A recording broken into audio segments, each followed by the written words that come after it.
Hello and welcome to KamenRider Blackman. Today it's going to be a news video discussing all the things that have came up over the weekend. Why I'm doing this video is everything's just happened. It's also sudden, and while I'm not one particularly to talk about rumors, there's just been so much information coming about lately about what's going to happen next year, what's happening right now. This is one of these cases where I just thought, okay, let's just sit down and just talk about it. And so, the first instance involves Gozyu with Gozyu Unicorn's actress, Maya Imamori.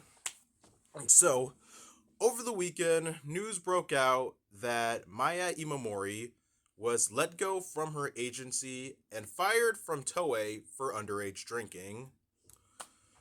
Whew. That was pretty much the highlight of the weekend, because I think this came out like Sunday or something, and it's Tuesday now.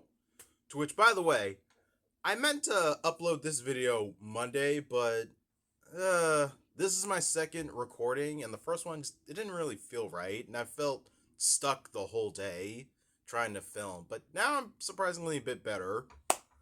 But she was let go for underage drinking. And in case anyone needs an idea, Japan's legal drinking age is not 19, 20. Japan's legal drinking age is 20, and Imamori is 19. So she's a year too young. And repercussion-wise, legally speaking, like underage drinking in Japan and in America, it's a slap on the wrist. Like, honestly, in Japan, almost anyone else would get in trouble for it. Like a business that sold alcohol to a minor, or even parents or legal guardians that failed to stop their child from drinking. Like to the minor itself, like, you don't really get in trouble with the law for underage drinking. Shoot, in America, you might just get a record for it and maybe take an alcohol awareness class. But she's not really facing any jail time trouble. So for her to be let go, it's all a matter of the company's like reputation. As anyone can imagine, or at least know, Super Sentai is a brand for kids. So clearly they don't want to promote bad behavior. But with that said, Toei is blowing things out of proportion for not looking out for their talent, and especially her talent agency. But let's take a look at things here. Production-wise, we are how many episodes into Gozyu? Like, we're in the late 30s now, and trust me, we're going to talk about this most recent episode that dropped. We will talk about it. And so, we're in the late 30s now, and they decided to fire a leading actress. This is all news that'll blow over in like a week or two. Like, I don't know, this is one of these cases that I really don't think the kids are going to pay attention to. This is mainly the adults, because, let's be honest, are kids reading tabloids? Or maybe that's a thought that I'm having right now. But my point is it a big deal that she's young and drinking? Yes, it's something that could be discussed and have some damage control over. Honestly, that's all for publicists to deal with. But she is a main character. So the fact that they decide to fire her, like, what do they plan to do now? Because I myself, I don't know when Gozyu is going to be done, well, filming and producing and all. But now, like, scripts would have to be rewritten, and whatever they have shot would have to be reshot because now they're down an actor. And shoot, let's be even more technical here. So, if Toei had decided to let one of their talent go, they could have not made a bigger scene out of this, because once again, we are going to talk about episode 37. But for right now, they have to write her out of the show as opposed to planning an exit. Like, if they're going to let her go, then sure, they would let her go. But Gozyu may not be a serialized show, or so I'm not too sure myself. Like, I'll be honest with you, I'm not too caught up on Gozyu. I've watched an episode here and there, but I do have an idea at least of what's going on.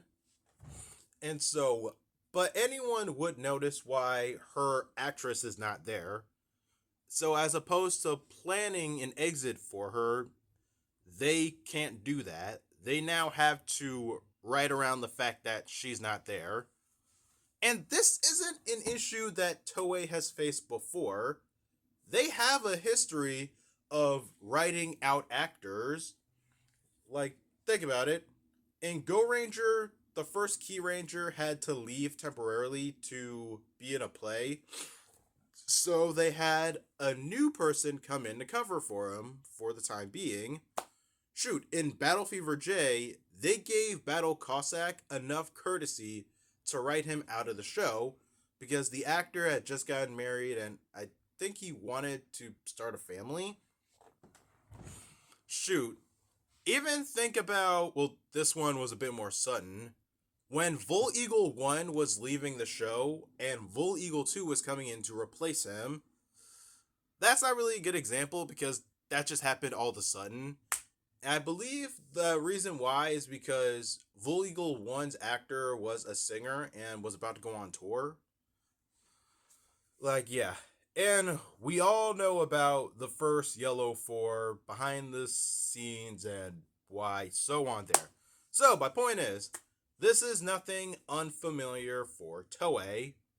Shoot, this is one of those times where Toei could have taken a page out of Power Rangers' book, since Power Rangers has actors leave and be replaced before.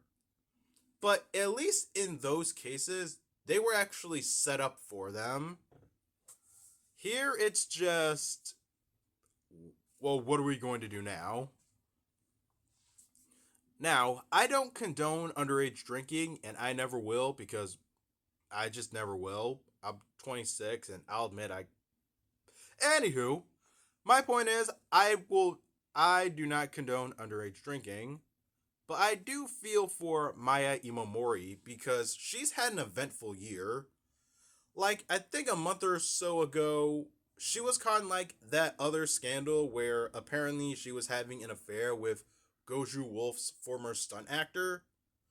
Like, just a day or two ago, I learned that one, obviously that the rumor was false, but two, that was a story written up by some tabloid in Japan just to write up clout.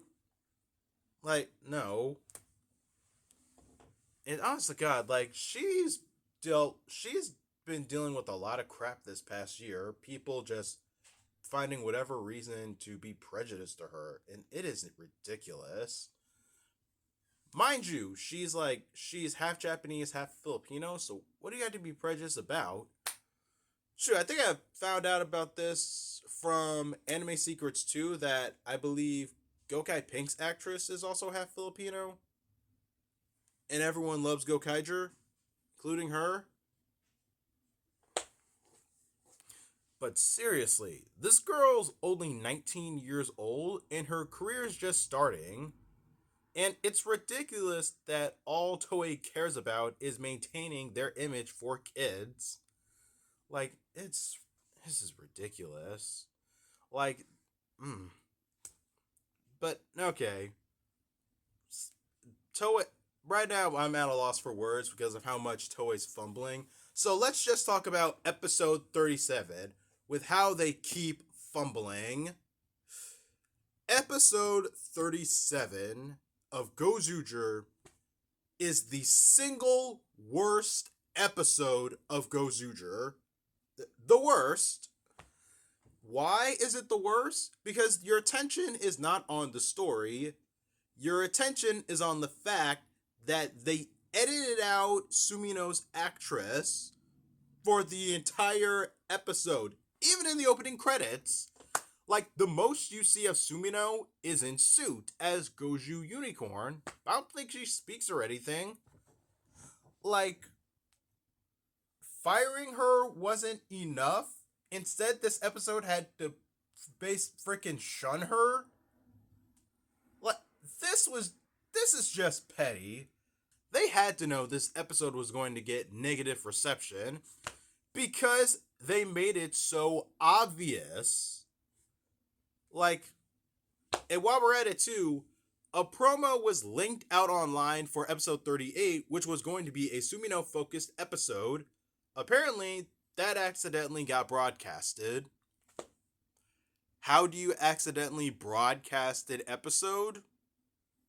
I don't know, but apparently that can happen. Oh my god. And in the midst of all this, online, this was a big question for everyone to wonder online. That is anyone going to replace Sumino as Gozyu Unicorn? And who would it be? Or even if they want to. Like, honest to God, this is a case where, yeah, they would need to replace the actress because you can't do what Go Ranger did and not have Hiroshi Miyauchi not there for a couple of episodes or majority of the show. Like, no, you literally need an actor there because it would be too obvious. And so, two big contenders would be Oto and, well, for anyone who's not familiar with Gozuger, Oto is Sumino's little sister, who she's spent the better majority of the show working to find, who is currently in a coma, and Lady Bouquet, one of the villains. Now, Oto is still in a coma, so how would that work? And honestly, this is the one thing I kind of would not want to see. And that is that if Oto was to wake up from her coma, how would that be? If it would be because Sumino gave up her powers to her? That would be kind of sus because it seems like something. Well, for one, her main goal has been to find her sister and now wake her up from her coma. But if that was just an option, that would make me look at Tegasword like, if that was just an option for her to do, like, what? Why would whatever? Whatever. I'm just talking out of my head here. But yeah, Oto is still in a coma, so I'm not too sure that would be possible. And Lady Bouquet is, well, one of the villains. So how exactly would that happen? It wouldn't really make much sense. Shoot, I think we know now that a new villain has been introduced to Brighton too, so they can write in characters. So most definitely they can write out characters. What the fuck, Toei? But now for the next big piece of news, aside from the Imamori, well, drama. And that is next year when Super Sentai goes on hiatus and what will be replacing it. I heard out there, or at least I'm getting all my information from like Facebook, and Facebook gets their other sources. So one idea is that Metal Heroes may potentially return, and with a Reiwa era version of Gavon, like Gavon would make a comeback. For Metal Heroes to make a comeback, and I mean like an official comeback, not like the rebooted movies. That would be something. There's been a lot of rumors and speculations out there like, oh, it would be like a detective show or something, but for Metal Heroes to make a comeback, I would not be against it. And it would be airing alongside Rider while Sentai is, well, ending or taking a break. But I wouldn't want to see like a new Gavon. I would want to see something different. Like, think about it. In the early 2000s, when KamenRider was coming back, we didn't get Ichigo, we got Kuga. That's what I want. That's what I want. I don't want Gavon. I want something, well, different, something new. Because Metal Heroes has been dead since the 90s and wants to make a comeback in the mid 2000s. Well, I wouldn't say mid 2000s, like mid 2020s. But yeah, if you want to make a big move like that, make it count. Do something different. Create a new hero. Make it count. Supposedly, they would have an actor already selected for this.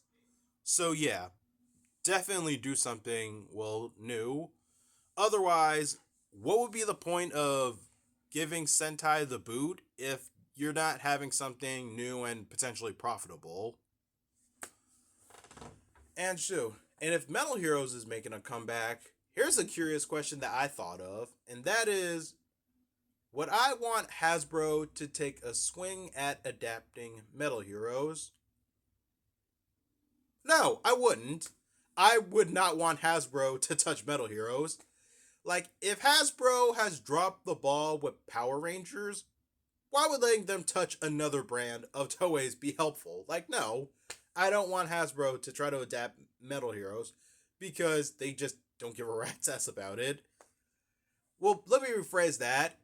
Show-wise, there would be care to it. So I'll give Hasbro credit there.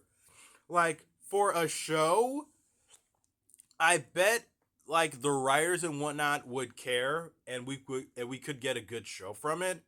But with the toys, no, Hasbro would not give a damn. Like, I'm just being real here. And so, with that said, that's the news. That's everything up right now, and let's see what happens. So, with that said, thank you guys for watching. Please don't forget to like, subscribe, share this video, tell your friends about KamenRider Blackman. I actually do like this take that I made because I'm in a better headspace right now. Like, yesterday, I could not film for shit. Like, I just couldn't. I kept slurring my words. Like, it just didn't feel right, is what it was. But I like this take. This is much better. I'll see you guys next time. Peace.